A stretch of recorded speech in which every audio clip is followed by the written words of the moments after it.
Okay, there's two ways to do inclusions in your bread, and I'm going to show you the stretch and fold one in this video. We're going to start at the beginning of the recipe, and we are going to mix our dough together. And so we're starting, I'm just checking the sourdough starter. It looks great. It's doubled in size. It's nice and thick. So I'm getting my weigh scale all tuned up. We're going to add 150 grams of the bubbly fed starter, and I end up with over 200. You never know what size of blob is going to fall out of that jar. So I need to dig some out and try and get back to somewhere near 150. You don't need to be dead on, but closer is better. Okay, and I think I got to 151, so that's good. Just going to clean off my spoon here a little bit, and we will move on. For the mixture of the water, we are going to add 40 grams of the pickle brine and then 285 grams of warm water.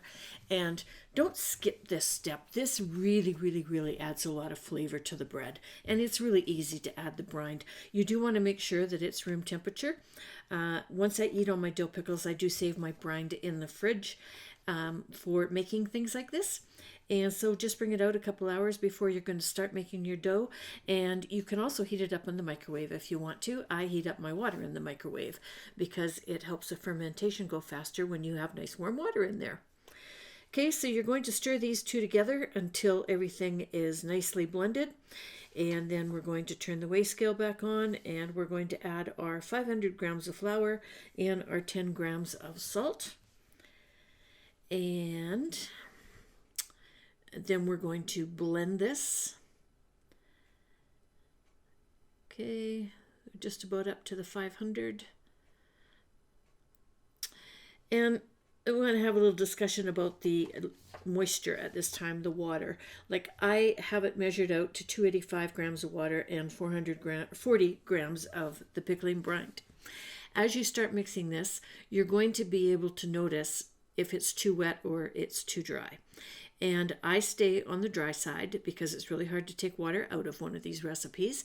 And so you want to give it a good mix, and the object is to trying to get all of the flour wet because you want it to start working. Okay, so when you get to this stage and you see that you have a great big pile of dry flour over here in the corner, add a little bit more water. Now, I don't measure that. It was probably 2 tablespoons, somewhere in that neighborhood, but it was just enough to get all that flour damp.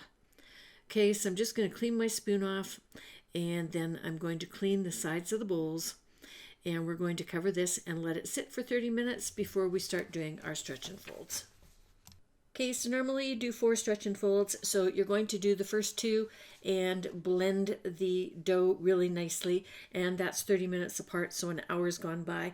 This is my 3rd stretch and fold, and I'm adding most of the ingredients, okay, the dill pickles, the cheese, and the fresh dill, and I'm going to wet my hands, and then I'm going to start doing the 3rd set of stretch and pulls, and this is incorporating my inclusions into the dough.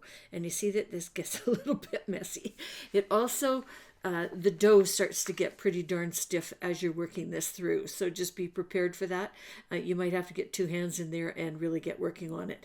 And so you're going to do this twice more. You're going to do 2 more stretch and folds, incorporating these inclusions into this bread. And here's the 4th one, and you see it's getting pretty good and stiff. But you can do it. Get in there. Okay, so we have left this overnight to ferment, and now we are ready to start shaping. The dough's not sticking to my fingers. It has a nice dome on the top. It's pulled away from the sides a little bit, so it's definitely ready. You should also be able to see a few bubbles along the top, not a whole bunch. We don't want to over ferment. So I'm just getting a banneton ready. I have put my cloth cover onto it. I'm adding some rice flour, and that ensures that my dough will not stick to my cloth. And we're going to set that aside. I'm going to flour my surface up a little bit, and then I'm going to use my little scraper here and scrape this dough out onto the bench.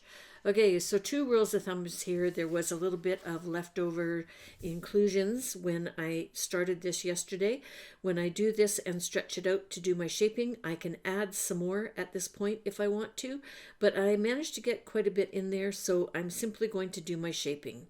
So I'm folding in thirds, and I'm going to turn it and roll it, and then that creates a ball.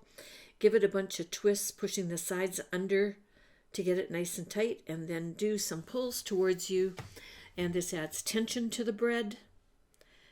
Okay, and you might get some pop throughs with your cheese and stuff. Okay, don't worry about it. This is going to crack open when we bake it anyway. There's no way around it. So just get it nice and firm. Okay, and we're going to pop it into the banneton, and we will be baking this tomorrow.